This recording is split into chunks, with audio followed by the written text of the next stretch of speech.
And so how do we do it? So okay, like right now, everyone is the culmination of their own experience, and they can't be anything but themselves. They can't kind of, it's difficult to kind of change yourself like that. All of us want to be, everyone listening goes, okay, I want to better relationships. I want to be a kinder, more compassionate person. I want to practice integrity. I want to honor people's dignity, and therefore my relationships will prosper. Like, how do I do this? Like, as an individual, do I have to kind of, does it start with awareness, becoming hyper aware? And it goes through phases. Like, I'll notice when I'm working on a relationship, I'm working on my relationship with Stephen, I'll be hyper aware for a bit, and then I'll fall back into the old part of Stephen's content. David. It'll be, I'll be aware, and I'll be really nice and kind, and then it'll fall back and I'm better than you. Why didn't you do that? Whatever it might, it'll go up. Judgment.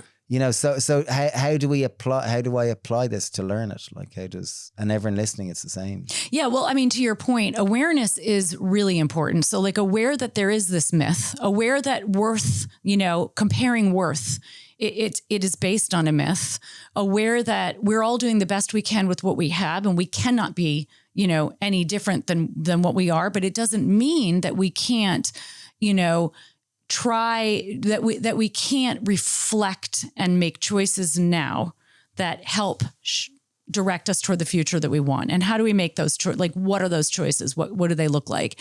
So one thing that can be really helpful for people to know is that, you're simply practicing healthy relational dynamics, like what we're talking about here.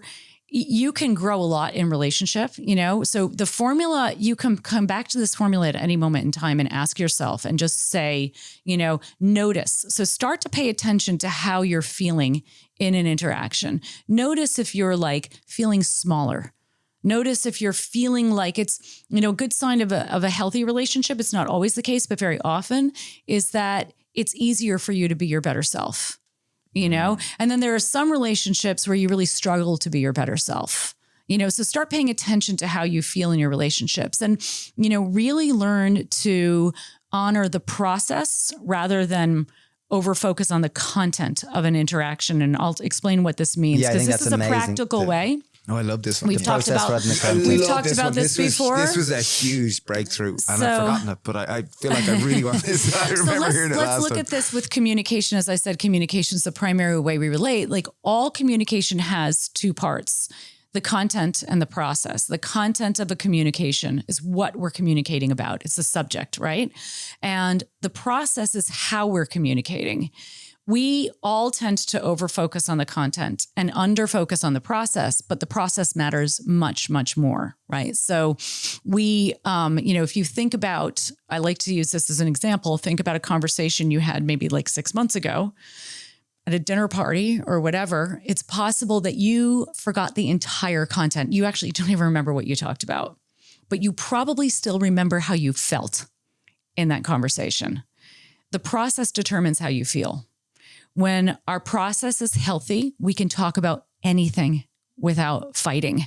And when our process is unhealthy, non-relational, we can't talk about anything without arguing. You might know people who are really totally on the same page about so many things, and yet they nevertheless find a way to argue. So in a healthy process, we honor the formula, of course. The formula is all about a healthy process.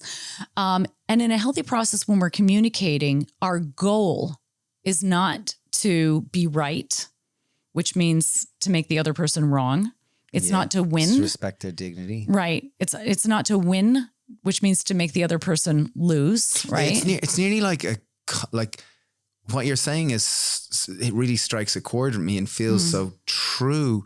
And it also feels in juxtaposition to so much of the system of which we grow up in. Like, when I hear you talk about competitive, so much of it is about I'm right, you're wrong. Like, I'm so better, much of it. I run faster than you. I have more gold medals, so therefore you should be nicer to me. I have more stuff than you, so I'm more valuable than you. Yeah. Yeah, that's exactly right. I mean, that's exactly right. And the world is really, in many ways, this very non-relational world that we've been born into in many ways. It is constructed to socialize us, to think in terms of me versus you rather than me and you, to think of like, the only way for me to feel worthy is by finding somebody less worthy to compare myself to.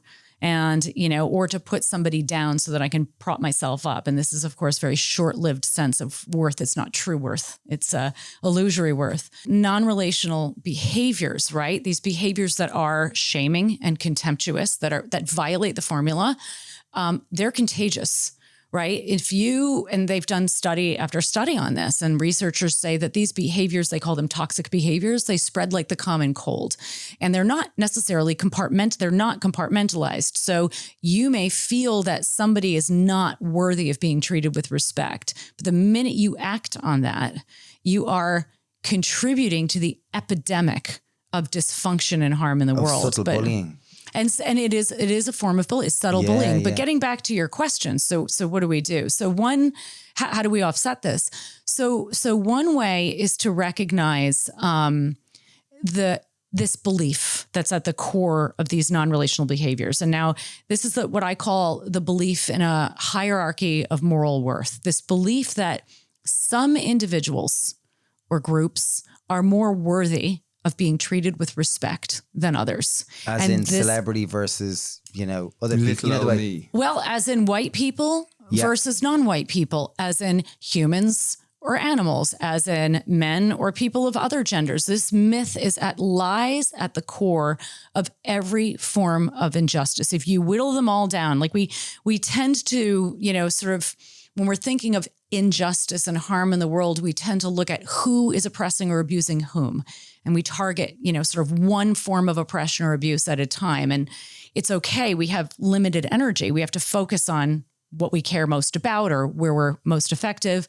It's also important, though, to look at the root of all of these, the core of all of these. And at the root of all of these forms of injustice, and not just in our world, but in our personal lives, is this belief in a hierarchy of worth, belief that some individuals is greater than this, and that person is lower. Is more worthy of being treated with respect than others. And we do this. You can see people who are, great activists for peace and compassion. Like, let's talk about some maybe vegan activists we know who are, talking about universal compassion for all beings, and yet berating people on social media who don't share their values, or great humanitarians, who at home are demeaning their partners and their children. So because this belief is being expressed maybe on the interpersonal level, like in a family system, even as, there's some social justice activist on the collective level, talking about something else. So whenever we treat somebody as less than, it's because we believe that they deserve to be treated as less than because they disagree with our values, because they've caused harm or whatever. The debate model is usually counterproductive. The debate model, debating is effective in very specific types of situations, like in a courtroom, for example, when somebody's running for political office. But outside of that, so often when we're communicating, we think we go into debate. We go into like, okay, it's all about the content. 2 points for you, 1 point for me. How do I get a better point? I've got to take them down, Right. I want to win. I want to prove to you that you're wrong and I'm right. And this is what, when we have a difference of want, a difference of need, a difference of opinion, whatever it may be, for most of us, the default, or many of us anyway, the default is to debate. And it's like, okay, if I can just come up with all of the reasons, the rationale as to why I'm right and you're wrong, we'll find, this will be over. This conversation will be over. But this leaves, think about what relationship do you want to be in where there's a winner and a loser? Like if there's a loser in a relationship, the relationship loses. Yeah. And so in a healthy process, the goal of the communicative process, the goal of the communication is not to be right and it's not to win. It's mutual understanding. The only reason that we communicate is because we're not mind readers. The goal of communication is to let the other person know what we think and feel and perhaps need, and to understand what the other person thinks and feels and needs. That is why we communicate. But we kind of need to be reminded that every 10 minutes or every 15 minutes because the social programming is that like, even you I've got to show someone I'm better than them so they give me my worth. There's something, it's like it plays out very differently. It's the default mode that we go into, this default mode of being like competitive and seeing ourselves as these, separate entities that are totally dependent on boosting ourselves up boosting our sense of ourselves up in order to just feel okay. And we always do that or often do that by putting others down. even if it's just in our minds, comparing ourselves like, oh, I'm smarter than this person. I'm more attractive than this person. I'm more successful, or I'm more, we're talking to people who are, perhaps activists listening to this, or advocates, oh, I'm more moral. I'm doing more good in the world. Wow. Because it's like one of the most profound things you just said there, which I heard at least, or that I picked up, was like the goal of any communication is mutual understanding. Because, so much of my upbringing, the goal of communication was to prove you're right and the other person's wrong, or you're more justified. To prove you're right. Yeah, one of these. To prove I'm worthy. Yeah, ultimately, yeah. Whereas it's mutual understanding. And so much of our worth we get, like, but they go hand in hand, right? So often we feel like, being right makes us more worthy. Oh, see, my opinion was better than your opinion. I've won. I'm more valuable. I'm more worthy. Like, we're constantly, the more we can identify, the more we can understand this myth, that this sense of like unworthiness in ourselves or others results from a myth, believing in this myth. The more we recognize this myth for what it is, the less we buy into it, and the more we can sort of detach from it. But this is a lifelong process. I mean, Buddha talked about this.